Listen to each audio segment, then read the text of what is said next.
Hello! Thank you for joining me for another episode of Behind the Tweet, where I get into the stories behind the tweets that you read every day. So this particular tweet is about my animals. My animals, not my human animals. Let me go ahead and read that to you here. Alright, so here's the tweet. I dropped a chicken nugget on the floor, so I offered it to my dog. He wanted nothing to do with it. Then I offered it to the pig. The dog grabbed the nugget and ran like he stole the crown jewels. So before I get into that story, please hit the subscribe button. I live off your attention. You enable all of my poor life decisions. You definitely enabled the decisions that led to me having a pig. So be sure to click that button so I can keep putting out this kind of content. Okay, so the story behind that. Let me start with why I have a pig, because a lot of you don't know that story. A lot of you joined after the Great Pig event, so I don't want you to miss out on that experience. So I'm the son of a third-generation hog farmer. They've been raising hogs on this farm for 3 generations, and my dad hurt his back and had to move off that farm.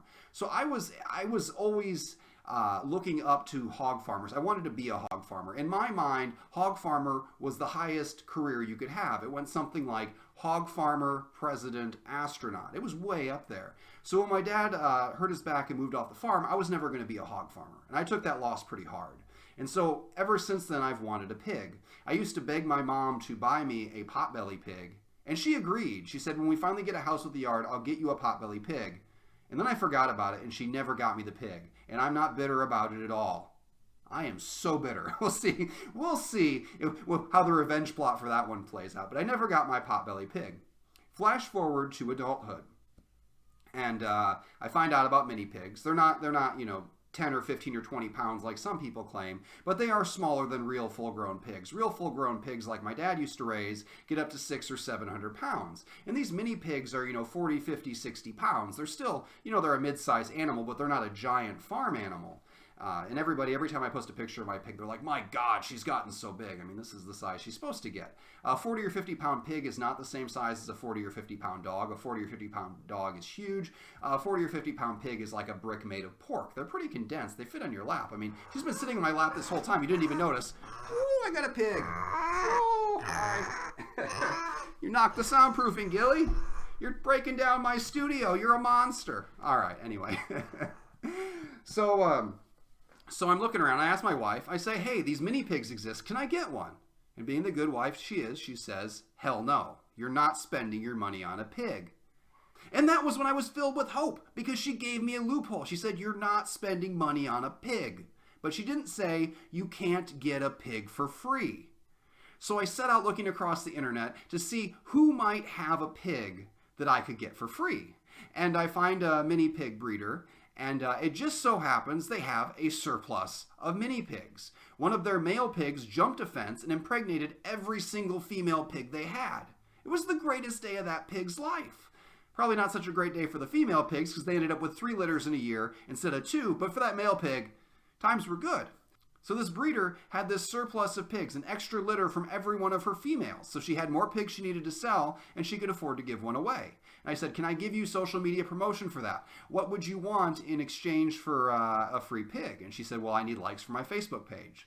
So I came to you, my internet followers, and said, hey, I've got this loophole that might destroy my marriage. Help me get a free pig. And you guys rallied to the occasion. I've never seen somebody enable a poor life decision so fast. That Facebook page got 5,000 likes in like 2 days. It was incredible. And I got my free pig. And my wife let me. Because as much as she might have hated the idea of getting a pig, she couldn't say no to a good deal. So we brought home this mini pig. Now, this mini pig did not come home to an empty house. In addition to having 4 kids, we had a dog. We used to have 2, and then one passed away, and we were left with 1. And it turns out it was the bad dog that passed away.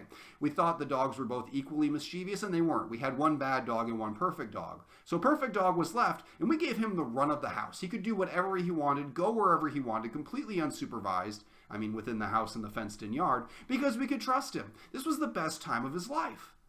And then we brought home a pig, and he had a roommate. So these 2 animals spend their day locked in this office most of the time now because we can't trust the pig with the run of the house. And that door over there is usually open so they can go in and out to the yard through the doggy door. And the animals immediately started having an effect on each other. They weren't friends, but they were productive roommates. So the pig sees the dog going in and out the doggy door, and the pig says, to hell with that litter training. I'm going to go and pee in the yard like a dog. Well, that was awesome. That saved us some problems. And then the pig saw the dog running up and down the fence line chasing cars, and the pig thought, I'm going to chase cars too. Okay, it doesn't really help us any, but you know what? If you want to learn that habit, that's fine. And the pig would follow the dog around the yard all day, just learning what the dog did. But you know what?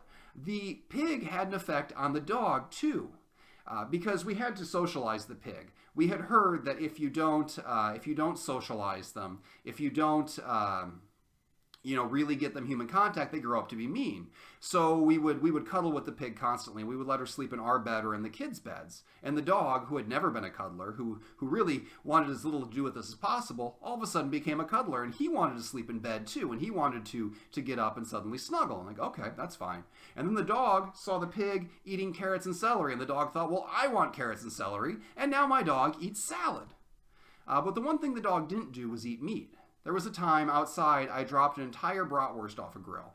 Hot, fully cooked. I said, hey, Nico, come over here. This is the best day of your life. Come eat this bratwurst. And that dog looked at that bratwurst and walked away. His wolf ancestors would be so disappointed in him. Later, not the same day, a different day. I don't drop all my food the same day, but a different day, I dropped a chicken nugget. And I called him over again. I said, hey, Nico, come eat this chicken nugget. And he looked at it and he walked away. So I decided to offer it to the pig. And before you judge me for feeding meat to a pig, you know what? Humans are made of meat too. We don't eat human meat, but we eat other animals made of meat. So I was going to let my pig eat a different animal made of meat. You'll notice I did not offer the pig that bratwurst. Okay, I'm not going to give my pig pork, but other meat, whatever. We'll let her eat. We'll let her be happy, because meat does make you happy. So I offer the pig this meat, and she comes over and she's all excited, and the dog swoops in like an eagle and grabs that chicken nugget and runs out of the room. All of a sudden, if the pig wants a chicken nugget, the dog eats the chicken nugget too. And that dog walks back into this office here, and he sits there with that chicken nugget, and he's still not sure if he wants to eat it. And the pig comes over and stares at him the way only a pig can. And so the dog sits there and just starts growling like a timber wolf. Suddenly he remembers he's this big, angry predator, and he defends that chicken nugget with his life. And he takes at least an hour to eat that chicken nugget. I'm pretty sure he was just rubbing it in. And the pig stared at him the whole time as that dog sat there asserting dominance and eating that chicken nugget. So that's the story behind that tweet. It is 100% true. Be sure to click subscribe, because when you subscribe, I make more content like this. I thrive off your attention, and it tells me to keep going, and it costs you literally nothing, so do it. The only appropriate way to end this is to let Gilly have the final word, so I will go ahead and give her the floor. Gilly, is there anything you'd like to say to everybody? No, there is not. You could not possibly be more bored with my internet hijinks. So be it.